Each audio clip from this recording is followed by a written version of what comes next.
Salam alaikum, bonjour tout le monde. Alors, dans cette présentation, j'essaierai de vous introduire la notion de ce qu'on appelle AI Agents. C'est une thématique qui est très importante, donc j'avais déjà l'occasion de faire des présentations et des vidéos sur le prompt engineering.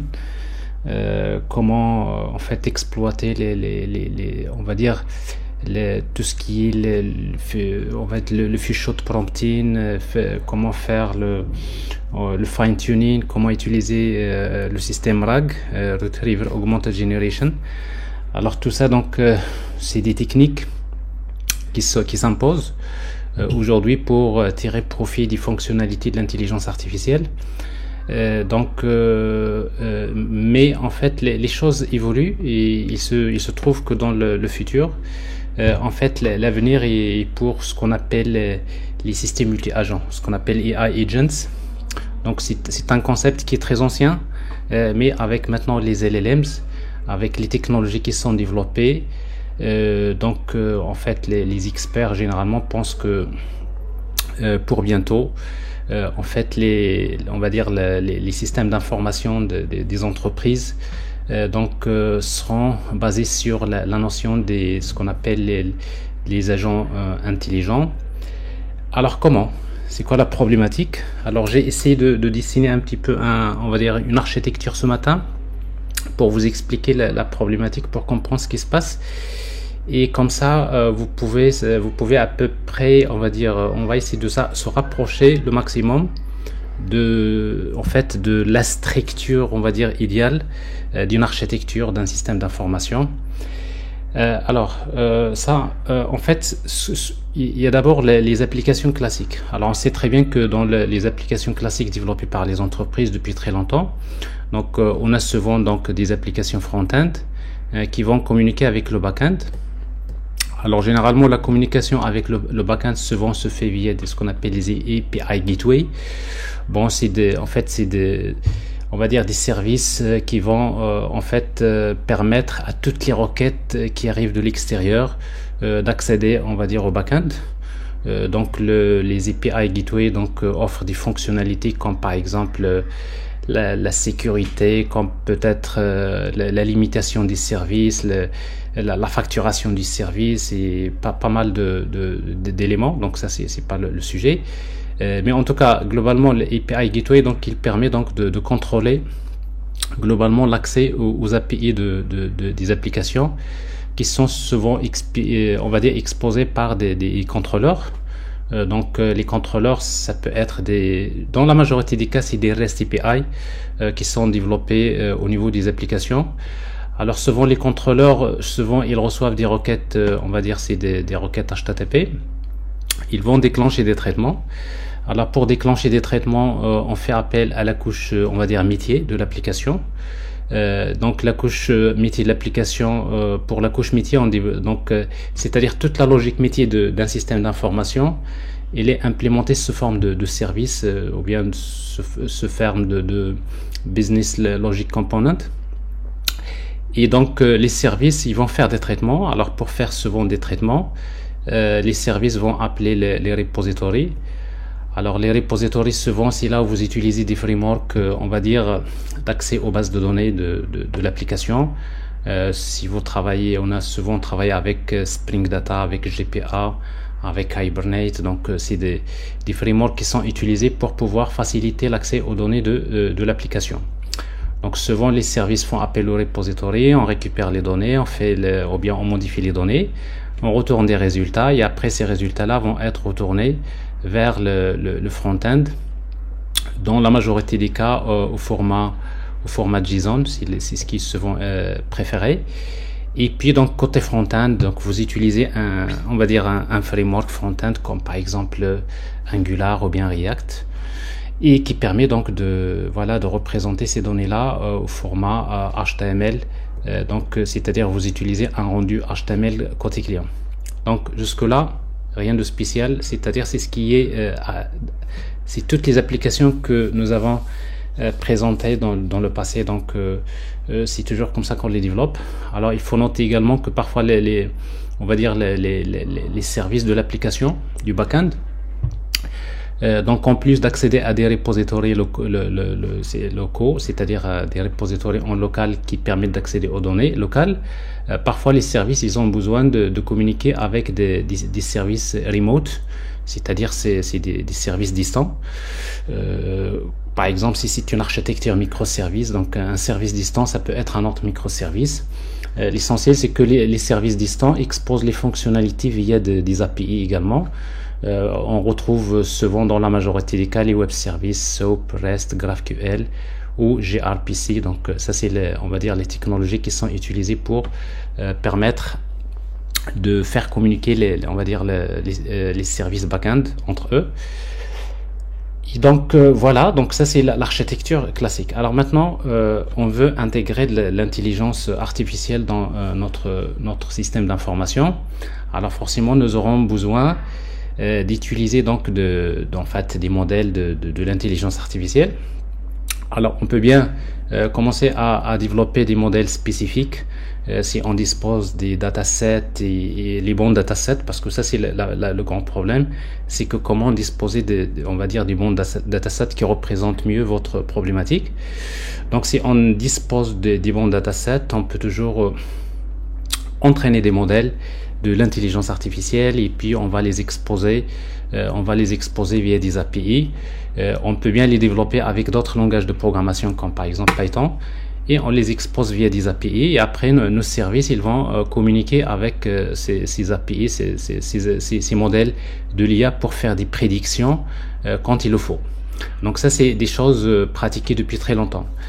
Mais en fait ce qui est maintenant la nouveauté, c'est que il y a l'IA générative qui s'explose, notamment avec ChatGPT, avec Llama, avec des modèles qui sont aujourd'hui très puissants et qui donnent beaucoup de possibilités à votre application pour tirer profit donc on va dire du maximum de l'intelligence artificielle générative en attendant on va dire l'avènement on va dire de l'intelligence artificielle générale. C'est quelque chose qu'on est en chemin, mais c'est quelque chose sans doute qui arrivera.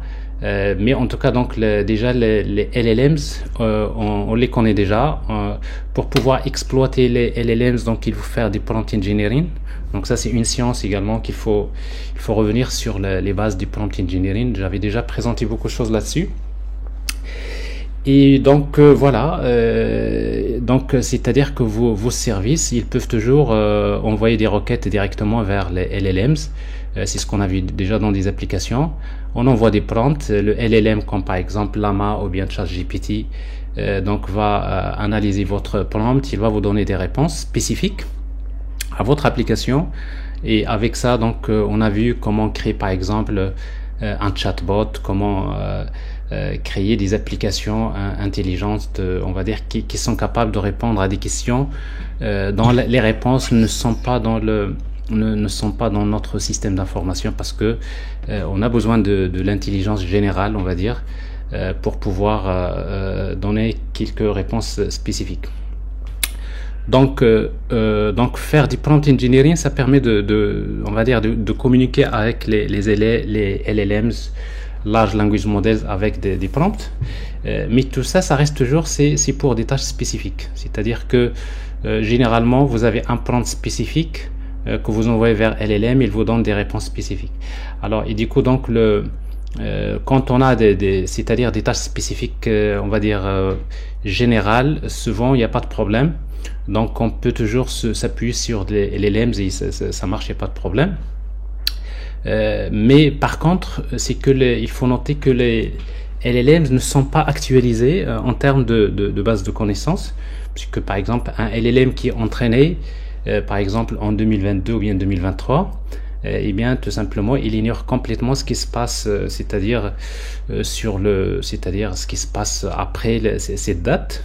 Et du coup donc les LLM sont incapables de vous donner des réponses qui sont parfois par exemple dans l'actualité change. Par exemple si vous lui demandez par exemple quelle température qu'il fait maintenant dans une ville, il est tout à fait normal que le LLM ne peut pas vous donner la réponse, parce qu'en fait quand il avait été entraîné donc il est entraîné il y a une année ou 2 années, ben, du coup, donc, il va vous dire tout simplement qu'il est incapable de répondre à ce genre de questions. Ben, si vous lui demandez des informations relatives, par exemple, aux résultats financiers d'une entreprise au niveau de la bourse, etc., la même chose. Donc, tout ce qui est c'est-à-dire les données actuelles, donc il est incapable de donner des réponses. Alors, pour cela, au lieu de faire ce qu'on appelle le few shot prompting, c'est-à-dire envoyer on va dire des requêtes HTTP avec des prompts vers les LLMs et avoir des réponses. Alors parfois, si vous avez on va dire, si vous voulez poser des questions au LLM, mais en s'appuyant sur les données de votre entreprise, par exemple les données de notre système d'information, et bien tout simplement nous avons vu ça. Donc on peut utiliser donc le système RAG, Retrieval Augmented Generation, qui est un système qui est très puissant, qui est très utile. Alors l'idée principale, c'est quoi? C'est que le système RAG, il prend les données de votre système d'information. Ça peut être des données structurées ou bien non structurées. Ça peut être des fichiers PDF. Et après, ils seront découpés en chunks. Et après, par la suite, ces chunks, ils vont être, on fait ce qu'on appelle une opération on va dire, de text embedding, qui consiste à convertir le texte en vecteurs. Et puis donc ces vecteurs, c'est-à-dire ces données-là vectorielles sont enregistrées souvent dans des bases de données vectorielles de l'entreprise, et ce qui permet de faire ce qu'on appelle de la recherche sémantique. Donc ce qui fait que quand par exemple un utilisateur pose une question à un service et un service veut poser la question LLM, eh bien, le service il consulte d'abord la base de données vectorielle pour faire une recherche sémantique, pour récupérer les données, on va dire, de l'entreprise qui sont sémantiquement proches à la question posée par l'utilisateur. Donc on récupère ces données-là, et puis donc on envoie dans le prompt, donc c'est-à-dire vers le LLM, on lui demande, voilà, réponds-moi à cette question, mais en utilisant ce contexte, en utilisant des données que vous avez récupérées c'est-à-dire de votre système d'information.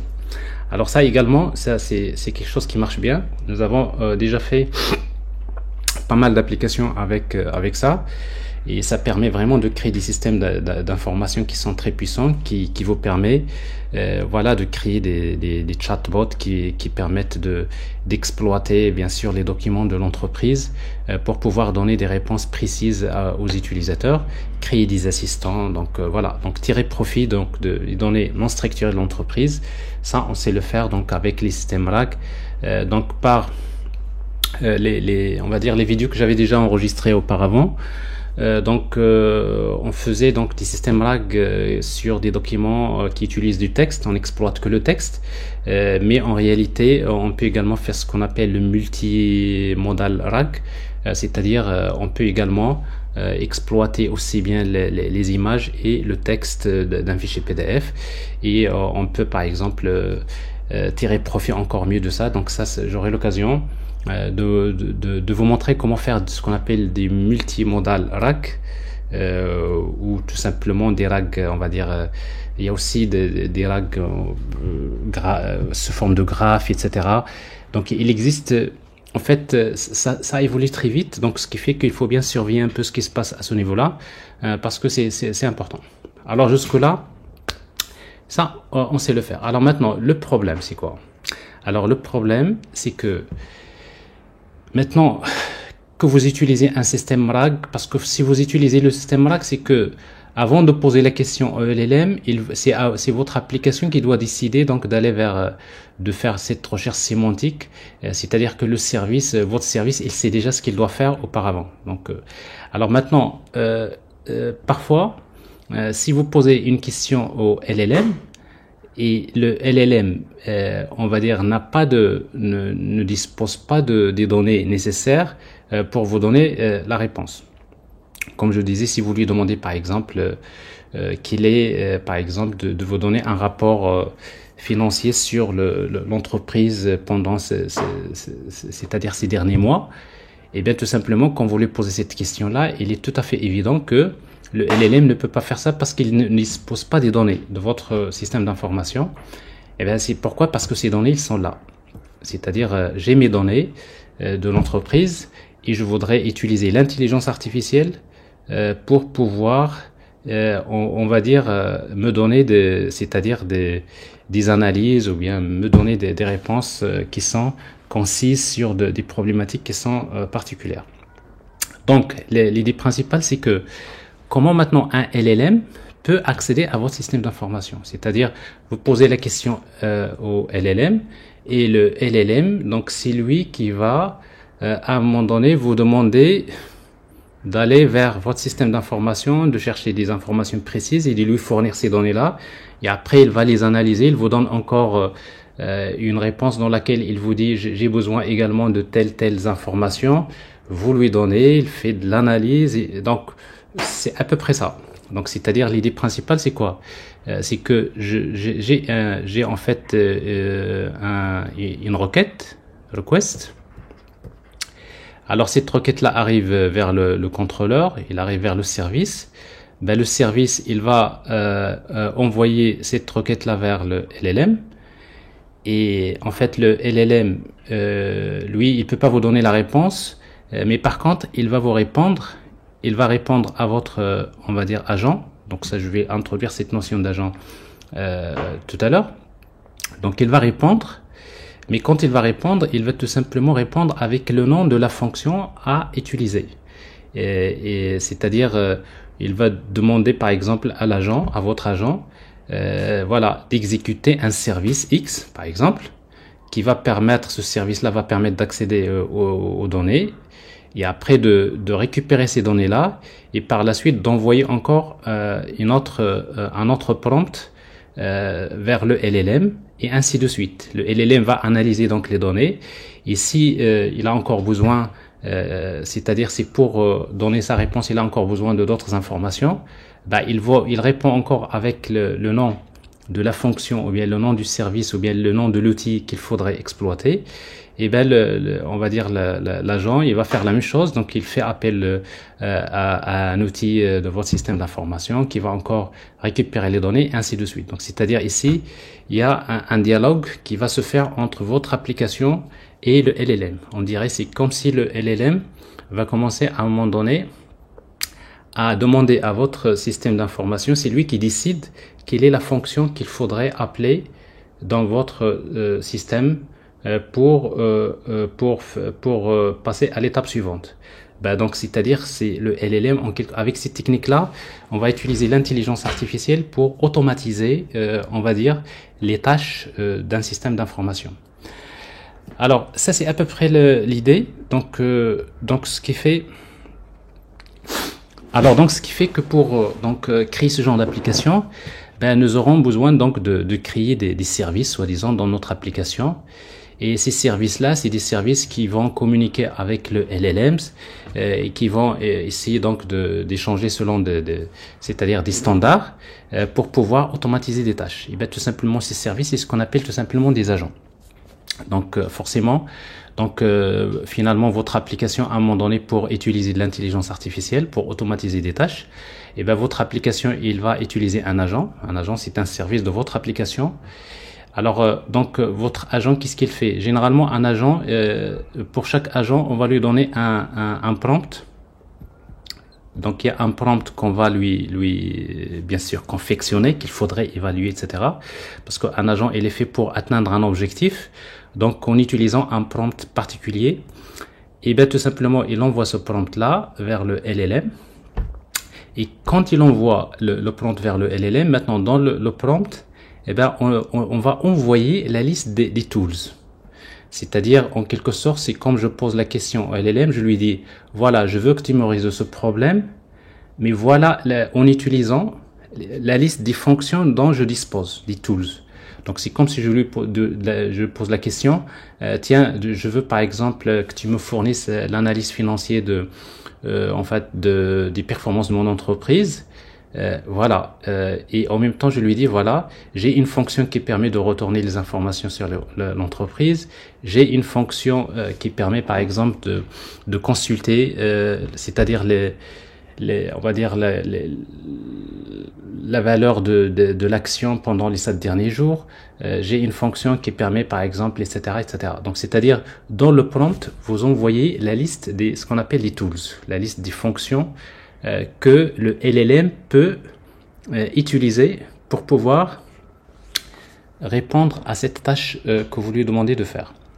Ben, ce qui va se passer, c'est que les LLMs maintenant, il y a des LLMs qui sont maintenant, c'est-à-dire, on va dire qui sont capables donc c'est-à-dire qui exploitent donc ces tools, principalement bon GPT donc 4O, 4O mini, etc. Mais également GPT plutôt Llama de 3.1, 3.1.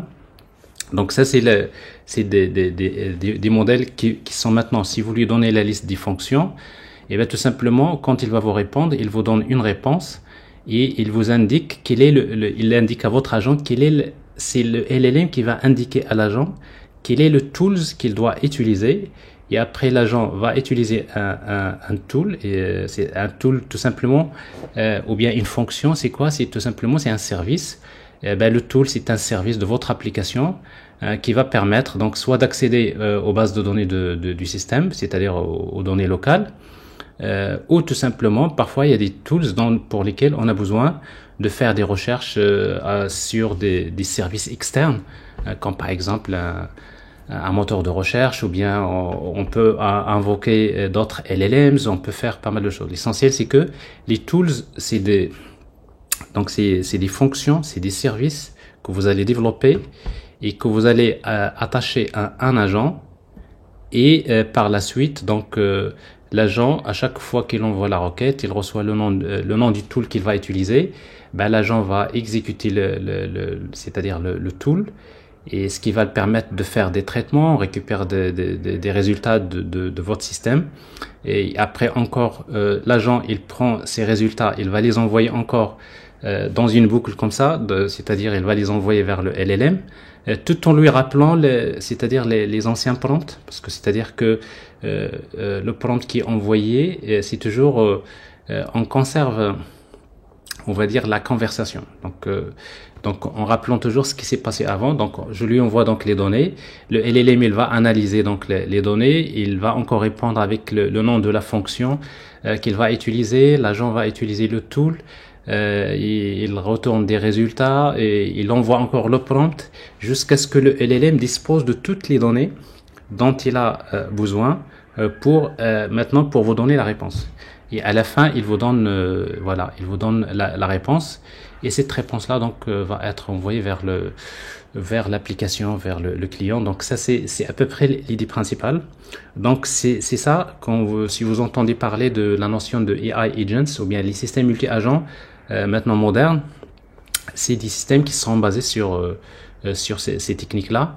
Ben, justement, maintenant, y a des frameworks qui commencent à se développer. Dans le domaine de la recherche, par exemple, si vous travaillez avec Python, vous avez CrewAI. Donc c'est l'un des frameworks que vous pouvez utiliser pour pouvoir créer facilement des systèmes, on va dire, multi-agents de manière très simple, comme ça. Mais le problème, c'est quoi? Le problème, c'est que le problème, en fait, moi, comment je vois la chose, c'est que la réalité, c'est que maintenant, si vous regardez les systèmes des entreprises, les systèmes d'information, ils sont basés sur des technologies habituelles. Ben, vous allez trouver toujours, dans la majorité des cas, vous avez l'utilisation de Spring, vous avez du .NET, ou vous avez du PHP, vous avez des frameworks classiques pour développer les applications web. Mais après, vous voulez automatiser votre des tâches de votre système en utilisant AI agents. Donc vous avez deux façons de faire.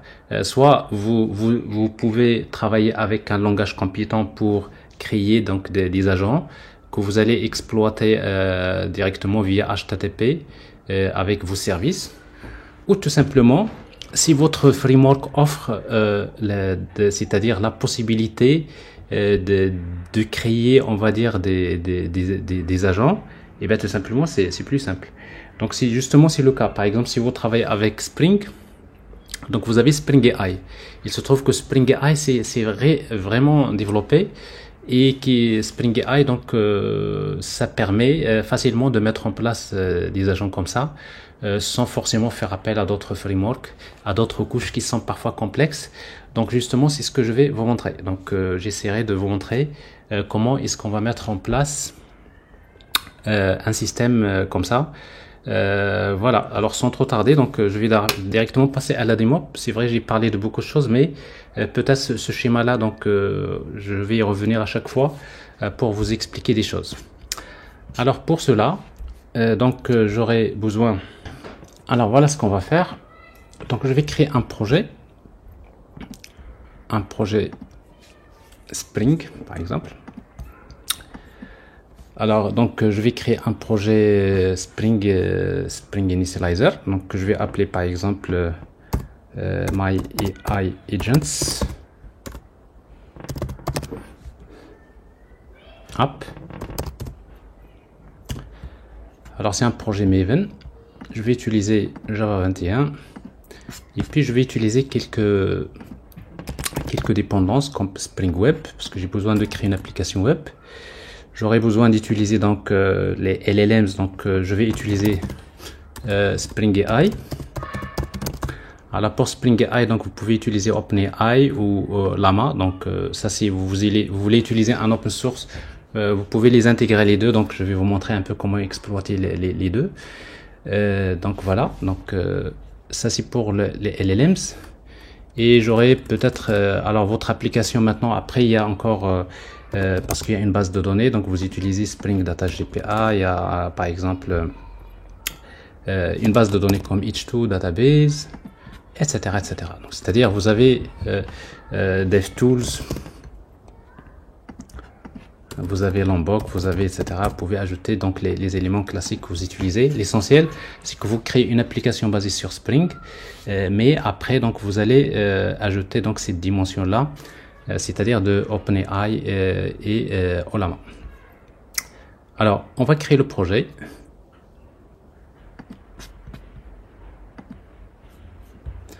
Alors après, par la suite, on va essayer d'ajouter un front-end. Donc comme ça, on aura un exemple assez complet. Alors voilà, donc pour commencer, donc pour vous poser le problème, donc j'aurai d'abord besoin, parce que j'utilise donc Spring AI, donc j'ai besoin d'utiliser donc OpenAI Chat Enabled True. Alors par défaut c'est true, donc juste parce que là j'ai dans dans mes dépendances, j'utilise en fait Llama et j'utilise également OpenAI. Donc comme par défaut les deux sont true, donc généralement on peut pas utiliser les deux. Donc si vous voulez utiliser la configuration par défaut, il faut spécifier lequel que vous allez utiliser. Donc je vais utiliser Spring AI, le modèle ici, donc Spring AI OpenAI. Alors le modèle, je vais utiliser GPT par exemple for O, et donc je vais utiliser une clé Spring AI OpenAI Key, API Key. Donc je vais utiliser une clé OpenAI que je vais créer. Bon, je vous rappelle que si vous travaillez avec OpenAI, il faut aller vers plateforme OpenAI. Peut-être pas dans ce compte-là. Alors, je vais aller vers plateforme OpenAI. Il faut s'authentifier.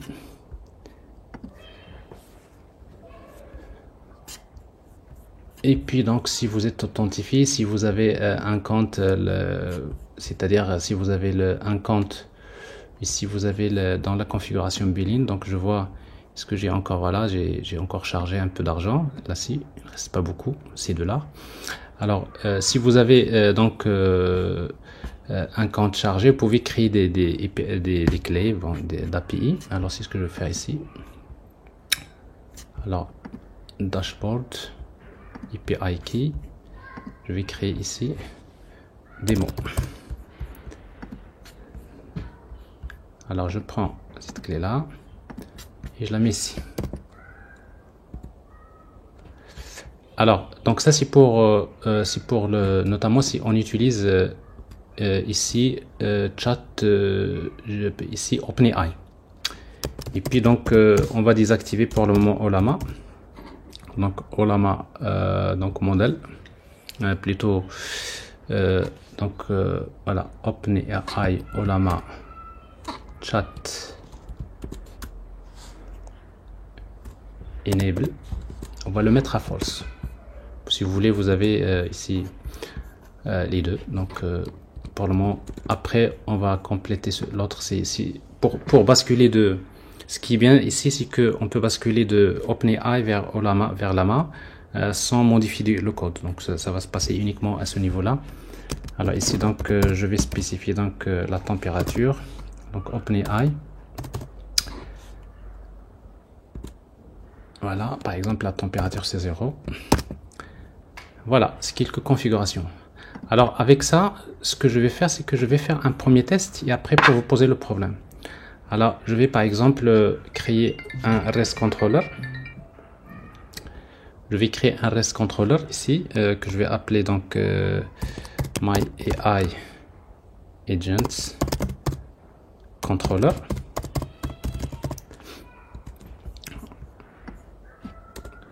Alors c'est un REST controller.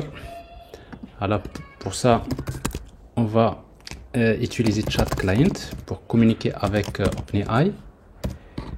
Ben, on va injecter ça dans le constructeur. On va utiliser ici builder, build, et puis on va créer une simple méthode. Par exemple ici ask agent, on va lui poser une question. Alors par exemple, donc je vais prendre le cas ici, donc l'utilisateur il va saisir le nom d'une entreprise et après on va demander au LLM de nous faire une analyse, de faire l'analyse financière, c'est-à-dire pour cette entreprise. Donc ici donc je vais prendre compagnie comme paramètre et puis on va donner la réponse. Alors pour cela donc il me faut donc un prompt. Alors ici donc je vais créer un système prompt ici. Voilà, donc ça c'est pour notre système prompt. Donc ici je vais utiliser par exemple will be asked to generate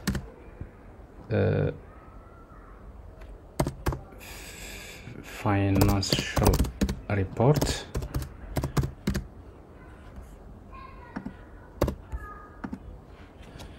about, par exemple, a given company.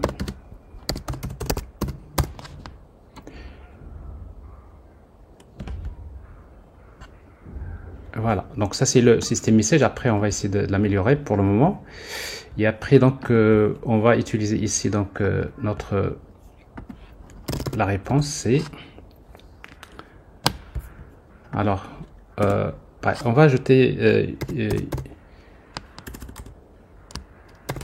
your report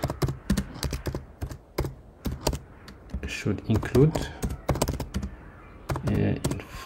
information about the company, par exemple name, par exemple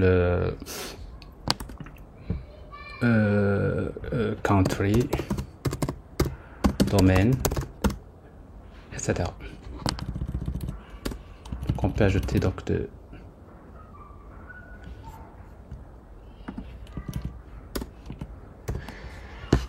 alors ça c'est le système message. On va utiliser donc chat client prompt,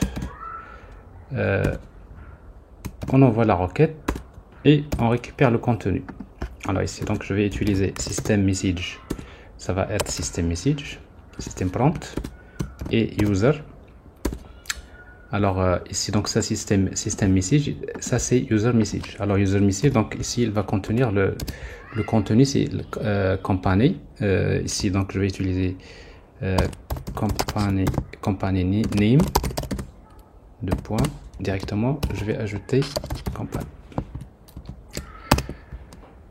Voilà. Je vais lui demander de faire une conclusion. Your report should include concise, par exemple, conclusion.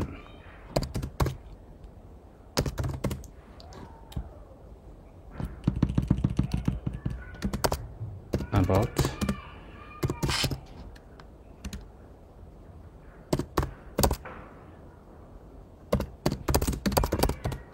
voilà, alors par exemple, donc vous pouvez écrire en français ou peu importe, pas de problème. Alors ici, donc ça c'est le, alors si vous faites ça, donc on va utiliser ici get mapping. Alors la notation get mapping slash ask agent, par exemple financial analysis. Alors on va regarder ce que ça va donner. Alors pour le moment il n'y a pas de fonction, il n'y a pas de tools. On va lui poser cette question. Alors il est évident que l'entreprise ne peut pas on va encore donc report using, alors ask to report about a given company using actual data.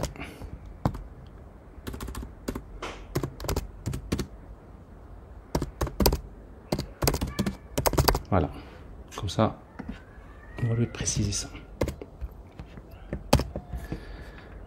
Alors si on teste l'application, on va regarder ce que ça va donner. Alors l'application démarre, on va lui poser la question avec un navigateur, localhost. Je vais essayer d'arranger ça comme ça je serai plus à l'aise. Alors ce navigateur on va le placer avec ici IntelliJ. Alors si je lui pose la question localhost 8080 et après on va utiliser ce endpoint et puis je vais envoyer comme paramètre compagnie égale par exemple allez, Maroc Télécom.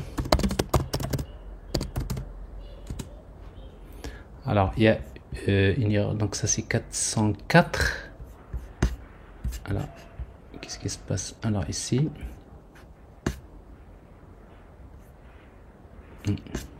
alors compagnie,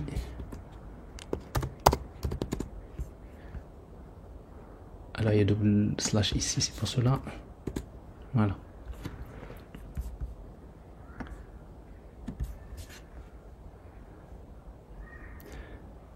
Alors donc vous voyez ici donc le résultat il est là. Donc pour voir, parce que en fait vous savez ChatGPT il répond avec les LLMs généralement répondent avec on va dire le markdown. Donc ici je vais utiliser produces. Voilà, produces c'est media type.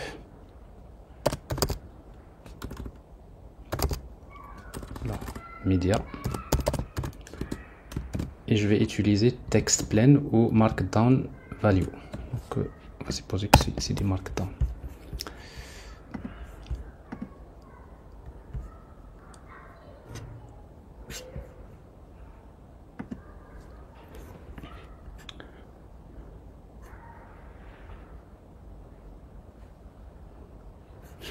Voilà, alors il nous répond avec ça.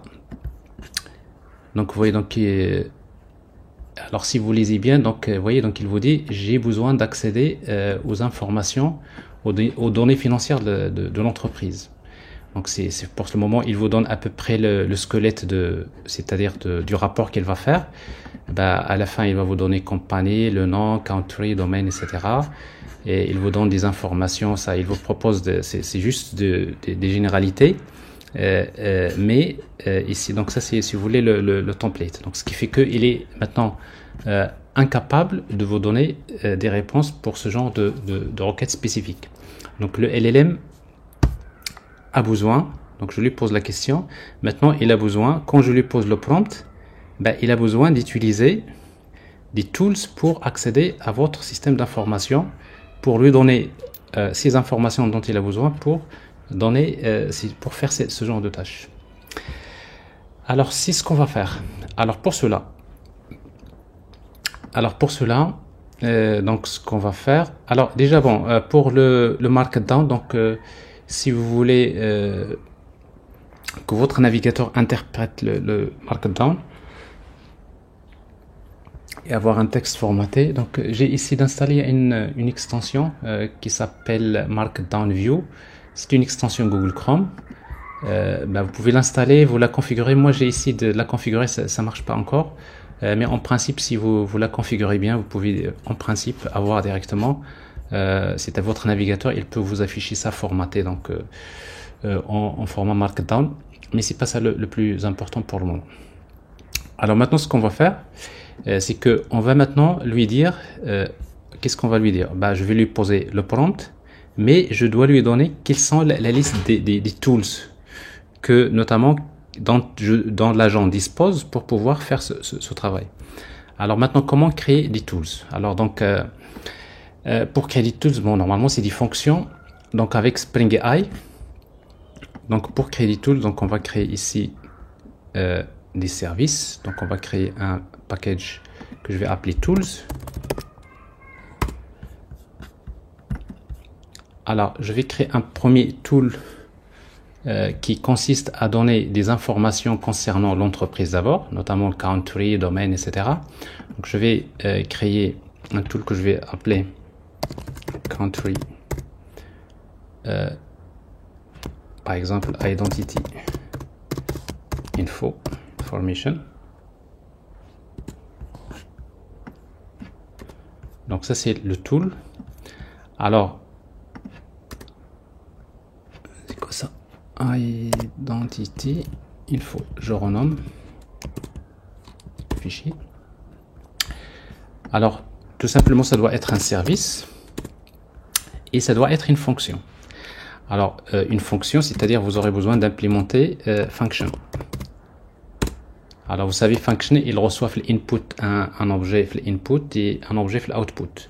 Alors maintenant, c'est à vous de décrire le input, c'est-à-dire pour cette fonction, qu'est-ce qu'on va lui donner comme input et qu'est-ce qu'on va lui donner comme output. Alors pour cela, l'une des façons les plus simples, c'est d'utiliser donc des records. Alors ici, donc je vais créer un record, public record directement ici, que je vais appeler public record request. Voilà, record request, ça c'est la requête. Et je déclare la réponse. Response.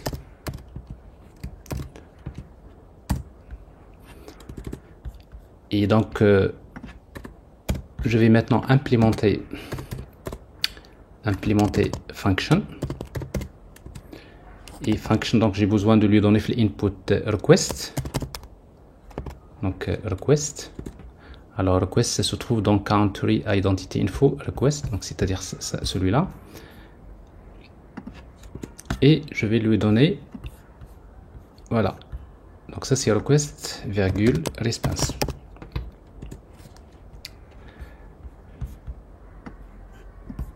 Voilà. Donc j'implémente donc la fonction. Après j'ai besoin de redéfinir la méthode apply. Bon, ça c'est une fonction. Et bien tout simplement c'est cette fonction là qui reçoit l'objet request input et qui va retourner un new response. Voilà. Alors maintenant response, donc c'est un record. Donc déjà request, qu'est-ce qu'il contient? Il contient company name. Et response, il contient des informations. Ici, donc, j'ai besoin de company name. J'ai besoin de voilà, country.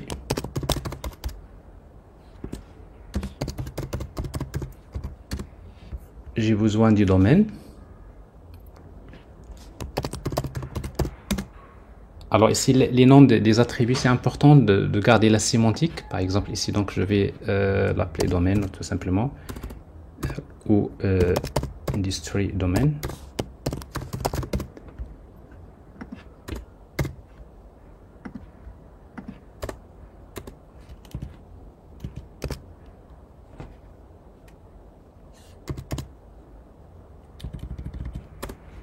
Voilà. Alors après, on peut ajouter des choses, bien sûr, en fonction. On peut ajouter, par exemple, l'année de création.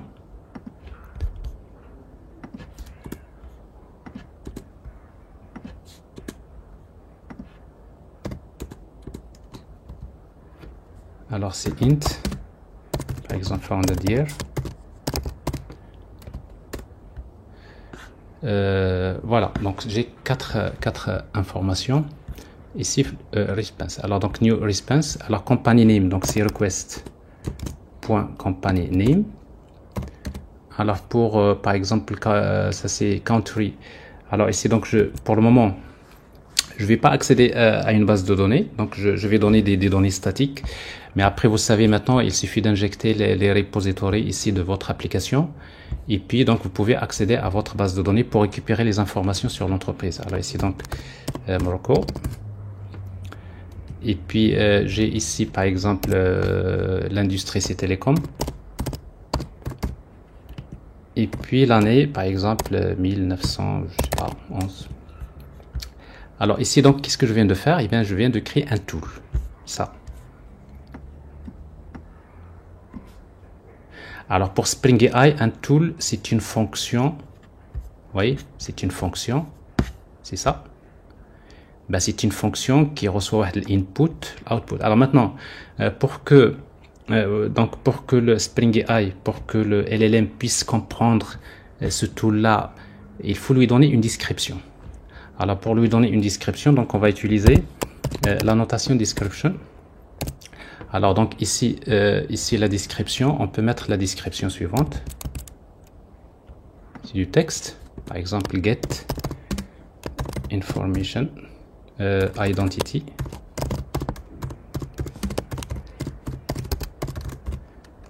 about a given company, including, par exemple, les informations suivantes, par exemple, the name,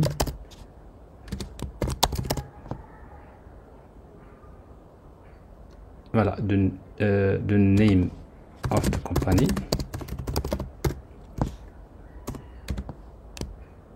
the country of the company,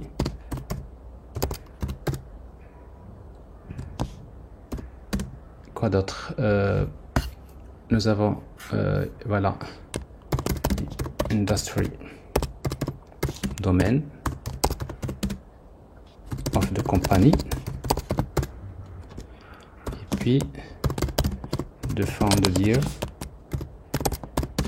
of the company. Voilà, l'année de création. Alors ça c'est la discrétion, ça c'est très important. Donc vous voyez donc la sémantique. Donc cette fonction là, ben, il faut la décrire avec du texte. Normalement ça va partir avec le prompt. C'est-à-dire le prompt que Spring AI va envoyer, ben, il va utiliser donc c'est-à-dire ces informations, parce que quand le LLM reçoit le prompt, il reçoit la description des fonctions. Et donc, chaque fonction, il a besoin de savoir qu'est-ce qu'il permet de faire. Alors ça, c'est un exemple de description. Et donc, on peut déjà faire un premier test. Alors maintenant, maintenant, comme c'est un service, nous avons besoin de lui donner un nom. Alors, le nom, il est très important, parce qu'en fait, un service, c'est-à-dire par défaut, il donne un nom par défaut. Ici, donc, je vais l'appeler country, ici minuscule, identity info. Donc, pour moi, donc, notre tool s'appelle country identity info. Alors maintenant, pour que mon application puisse profiter de cette fonction-là, bah, qu'est-ce qu'on va faire? Et bien, tout simplement, c'est très simple. Donc, quand j'envoie le prompt vers le LLM, ben, je vais lui donner ici functions. Allez, functions. C'est-à-dire, comment s'appelle la fonction? C'est-à-dire, j'envoie le prompt et je lui dis, voilà les fonctions dont je dispose pour t'aider à répondre à cette tâche. C'est ça, c'est à peu près ça. Alors, pour le moment, il y a une seule fonction, mais après, on va ajouter plusieurs fonctions. Parce qu'en fait, on a encore besoin d'en ajouter. Mais on va déjà faire un test pour voir est-ce qu'il va prendre en considération cela. Alors déjà, donc, nous sommes en train d'utiliser Spring AI Functions. Ça, c'est quelque chose de très important pour... alors, je vais actualiser cette requête. Déjà, on va remarquer... Alors, regardez. Il a bien compris donc le nom de l'entreprise. Pour moi, c'est YAM. Bon, il a utilisé sa base de connaissances. Il sait qu'il s'agit de Etisalat Maghreb, etc. C'est le Maroc, Télécom. Donc, il a utilisé les données de mon système d'information. Mais jusque-là, il ne peut pas faire l'analyse financière parce qu'il lui manque encore des données. Ça veut dire que j'ai besoin encore de créer d'autres tools qui permettent de lui fournir ces informations. Donc, c'est justement ce qu'on va faire. Bon, mais pour remarquer ce qui se passe, on va essayer de loguer en fait les requêtes envoyées en utilisant. Alors, pour loguer, on va utiliser donc c'est login level. Alors, org.springframework web client. Alors ici donc web client, ici je vais utiliser le mode debug par exemple. C'était pourquoi? Parce que qu'en fait Spring AI quand vous lui demandez call, il envoie une requête HTTP et cette requête HTTP lui il utilise web client. En fait web client, donc ça veut dire que je vais lui demander à chaque fois que tu envoies, c'est-à-dire tout ce qui concerne web client, tu me logs ce qui se passe. Ça me permet de voir c'est-à-dire la requête HTTP qui est envoyée vers le LLM et la réponse HTTP, qu'est-ce qu'il contient. Ça vous permet de comprendre mieux. Alors c'est ce que je vais faire ici. Je fais clear et après j'actualise. Et là c'est intéressant, regardez. Alors déjà je vois ici le premier. Alors je vois la première requête. Vous voyez, donc il utilise REST client pour envoyer cette requête là. Donc vous voyez, donc il y a le prompt, c'est ça, c'est ce que j'ai écrit, système prompt. Le rôle c'est système, etc., etc. Donc tout ça. Et après on va lui envoyer quelques informations. Ici le nom de la compagnie, user prompt. Vous voyez, donc ici le type user, il contient le nom de l'entreprise. Et puis dans le prompt on va trouver functions. Et ça c'est très important. Alors on doit le trouver dans le, voilà, exactement. Alors tools, voilà. Dans un prompt on peut envoyer les tools, c'est-à-dire on peut envoyer les différents tools. Alors ici donc il y a des tools. Quels sont les tools? Le premier tool s'appelle déjà la description. Regardez, ça c'est très important. Donc ici la description, c'est ce que j'ai dans la description de mon tool ici. C'est cette description là. Donc il décrit le tool, informing by, etc., etc., including tel, vous voyez, donc tout ça. Et puis le nom du tool, c'est ça. C'est ce que j'ai ici. Alors en fait, ça c'est le schéma. C'était parce qu'en fait, normalement, c'est dans le prompt, c'est des données JSON. Et ces données JSON donc respectent un schéma qui est JSON, schéma, etc. Donc voilà le schéma, la structure de standard qui est utilisée par OpenAPI, mais également utilisée par Llama aussi. Donc vous voyez, donc j'envoie ici, on envoie le prompt, mais on lui envoie la fonction. Et là, il y a la réponse.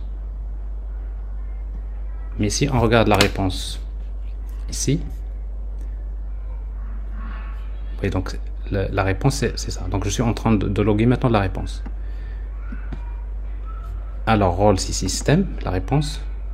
Il m'envoie bien ça, comme quoi c'est bien, name, company, etc., etc. Donc tout ça c'est attendez, non, ça c'est la deuxième. Oui, c'est ça. C'est pas ici. Donc qu'est-ce que je vois? Donc ici le rôle, voilà, il rappelle les informations. Et qu'est-ce qu'on va trouver dans la réponse? Regardez. Alors dans la réponse, ça c'est important. Donc vous voyez donc la réponse de LLM, il envoie au Spring AI Client, c'est-à-dire Chat Client. Il lui envoie quoi? Il lui envoie comme quoi il y a une fonction. J'ai besoin que tu appelles une fonction qui s'appelle Country Identity Info. Voilà les arguments. Company name IAM. Voilà les paramètres que tu vas lui envoyer. Et puis donc voilà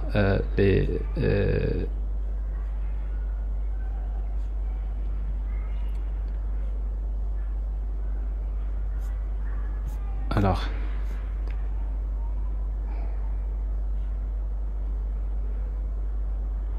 c'est ça. Alors si vous voulez voir un peu encore, ce qu'on va faire, c'est que dans notre fonction, on va afficher ici un message pour voir à quel moment il appelle ici. Donc je vais afficher un message. Alors ici le nom de la fonction.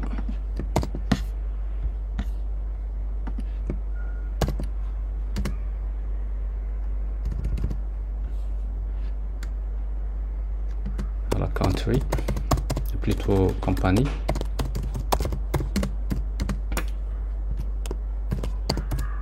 Voilà, c'est request company name.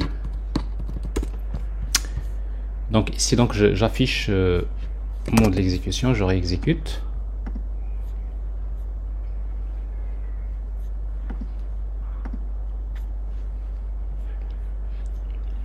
Alors j'actualise. Alors vous allez voir ici que la fonction va être appelée à un moment donné. Elle est là, ici. Alors vous voyez donc ici, donc je vois ici donc le rôle système, etc. C'est ce que je vous ai montré tout à l'heure. La température, la fonction. Vous voyez donc la fonction qu'il devrait appeler, c'est voilà, la description, c'est ça. Donc il a répondu avec l'appel à cette fonction. Alors maintenant l'agent, pour le moment notre contrôleur c'est l'agent. Après on va créer une classe agent séparée.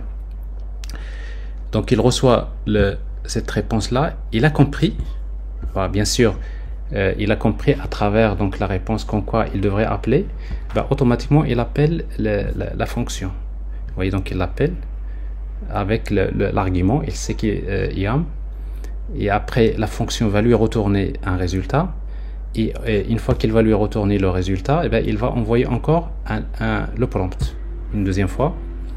Et vous voyez ici donc la même chose. Ici je vois encore, il y a system message, il y a en fait quels sont les messages qui sont dans le prompt. Il y aura system message, vous voyez, le rôle système. Ensuite il y aura user, vous voyez, il y aura user message, chat completion. Donc ça c'est user message, il est de type user, qui contient le nom de l'entreprise, c'était le début. Ensuite il y aura l'assistant. C'est quoi l'assistant? C'est-à-dire c'est la réponse que tu m'as donnée avant. Alors c'est quoi la réponse que tu m'as donnée avant? Bah, tu m'as demandé de faire appel à une fonction qui s'appelle, vous voyez ici, voilà les arguments que tu m'as donnés, c'est-à-dire la réponse d'avant. Et puis je t'ai envoyé maintenant un nouveau message, cette fois-ci qui contient le nom de l'entreprise, parce que là vous voyez donc le tool, il contient le nom de country, le domaine, l'année de création, mais cette fois-ci role tool. Vous voyez donc il y a role system, role user, oui, role plutôt après role assistant,